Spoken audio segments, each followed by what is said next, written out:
This was one of the most highly recommended courses in the comment section, so for round 29 of my series playing every golf course in Melbourne, I teed it up at Club Mandalay. It's just 45 minutes north of the city. This 6,285 metre par 72 course greeted me with perfect weather and a stunning sunset. It was surprisingly windy and a few golf balls didn't survive, but honestly the fairways, the greens and the tee boxes were in tip-top shape. The clubhouse is fantastic too, and honestly I'd recommend adding this course to probably close to the top of your list. So stick around to see if you could shoot lower than me on this gem, and as always, let me know in the comments, would you play here? There was a few people watching me on the tee box on the first, so I was under a lot of pressure, but thankfully I smoked it and had just a little pitch at the green from here. My chip was good, but my putting less so, and from a promising position I ended up taking a bogey to start. I landed my drive into the bunker on hole 2, and things went from bad to worse here because my 5-wood caught the lip of the bunker and flew straight into the rough. I didn't record this shot, but I basically just had to lay it up and had a chip from 30 metres, which I ended up holing out, and I snatched a delightful birdie from a tough position. 181 metres is a long par 3, but it's also downhill, so it's hard to judge what club to use. So I ended up coming up short, and I ended up hitting a decent enough chip shot using the slope of the hill to get it to around 5 metres. The putt gave it a chance, but it didn't fall, and I ended up going 1 over through 3 holes. The wind really started to pick up here, and my club selection didn't really account for it. My drive was okay, but then I tried to hit a wedge from way too far out and came up short. I did eventually hit the green with my third shot, but I was a long way from the hole and ended up 3-putting from here for my first double bogey of the day. Can I recover from here? Follow along for part 2 to find out.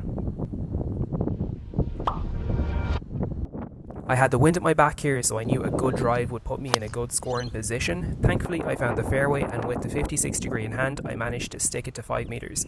Now there's always a chance I could 3-putt from here, but this one fell in for a birdie and I clawed back a shot to leave me 2 over through 5 holes.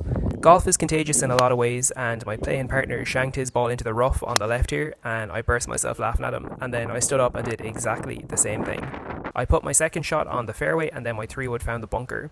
I was lucky to get it up and down to save a double bogey here, and all you can do is laugh when things like this happen.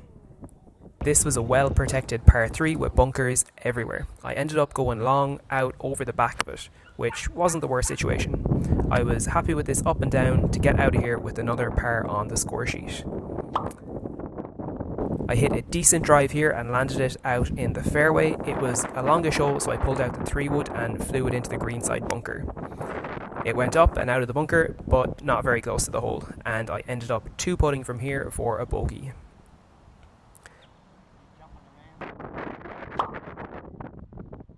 Coming down the final stretch of the front 9, I pulled out a 3-wood so that I would stay short of the fairway bunker. I had about 160-ish to the green, so I pulled out a 6-iron, and although I hit the green, it didn't hold and it rolled off to the left. I chipped it back on and had a putt for par, which didn't fall, and I ended up going 6 over for the front 9. It's a really enjoyable front 9 here at Club Mandalay. Holes 1 and 9 are side by side going away from and back to the clubhouse, so you can take a break at half time. There's not too much in the way of trouble, albeit there are plenty of fairway bunkers. The fairway itself is decently wide, so you shouldn't lose too many balls, and outside of holes 3 and 5 the elevation is relatively flat. The biggest challenge really is the wind blowing in from different directions. I had the wind at my back, so I knew I could get close to the green, and I was just short of it. And didn't I just get too excited and blade my wedge basically to the back of the green. It was like 15 metres back, and I was lucky to make a par from all the way back here. I hit a decent shot here over the water, as you can see from the clip, but I was blinded by the sun, so I couldn't see where it landed when I got down to it. I decided I was just going to drop a ball and take a penalty stroke here. So I did manage to get it up and down for a bogey, but had I found that ball, I think it would have been a lot better.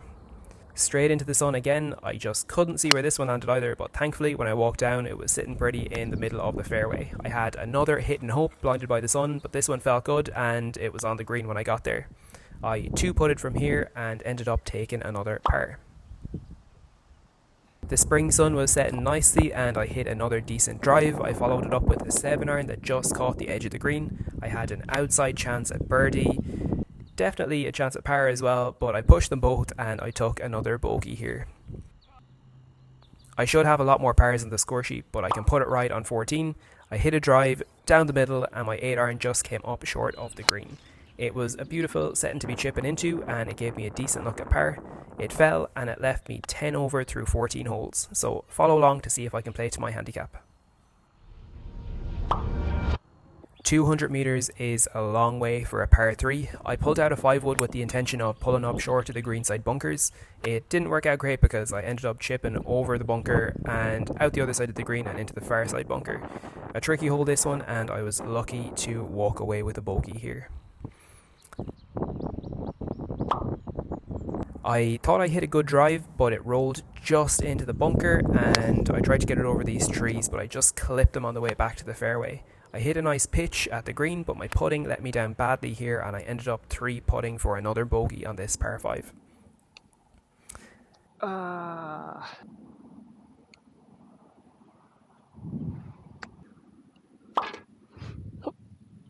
Great scenes here at hole 17, another par 5. My drive was a bit better this time, but I got a bad break with a tricky lie. The ball was just sitting in a hole in some deep grass, so I just had to hack it back out.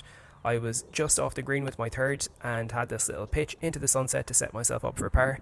The putt unfortunately didn't fall, and I took another bogey. This is what golf is all about here, the sunset scenes, playing at twilight and getting this type of beautiful light to yourself. And I think at the end of the day, if you can appreciate this, it doesn't really matter where the ball goes. That being said, I hit a good drive, but it landed straight in the bunker, and all I could do was pitch it out because I'm not going to get it anywhere near the green from here.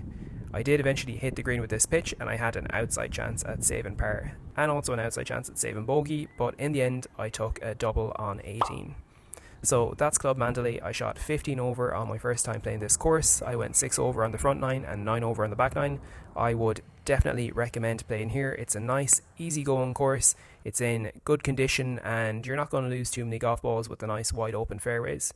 You could probably be a bit more tactical than me and try and stay away from the fairway bunkers, but you live and you learn. So if you made it this far, give the page a like or subscribe. And as always, if you know a better course than this, let me know in the comments and I'll go and play it.